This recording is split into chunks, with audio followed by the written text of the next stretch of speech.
Quarta corsa, la terza manche del Tommaso Grassi Award e del Super Frustino. È ritirato il numero 6 di Dakota Dei Room, quindi Maurizio Cheli, che sale d'ufficio a 22 punti, si rende intangibile per il momento. Si va in partenza all'1 Dio Maiuta Tar, Max Castaldo, 2 Jacobin Norman, Vincenzo Luongo, 3 Diogene, Giorgio D'Alessandro, 4 Daddy P Santomollo, 5 Darko Gual, Antonio Simioli. In seconda fila 7 Dolce Indal, Edoardo Baldi, 8 da Granit Dipa, Marco Volpato, 9 Dalida Ban, Marcello Di Nicola, 10 Dylan Chris, René Legati. Macchina stacca con l'errore da parte di Diogene, va al comando Daddy P nei confronti di Darko Gual che si accoda. Terza posizione per Jacobin Norman, poi Dio Maiuta Tar che precede da Granit Dipa e quindi Dolce Indal.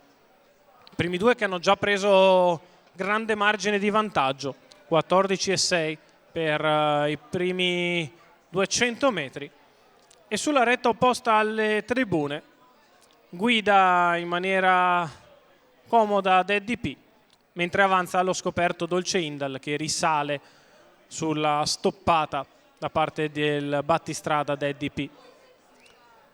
Daddy P e Santomollo al comando, in seconda posizione Darko Gual, in terza Jacobin Norman raggiunta da Dolce Indal, poi Dio Maiuta Tar, mentre cerca di andare a fare la seconda pariglia Dalida Ban. 600 addirittura in 47,4, passaggio davanti alle tribune con Daddy P che guida, ritmo di tutto comodo, all'esterno avanza Dolce Indal, allo steccato rimane Darko Gual che precede Jacobin Norman, stenta a tenere la pariglia Dalida Ban che precede sempre Dylan Chris.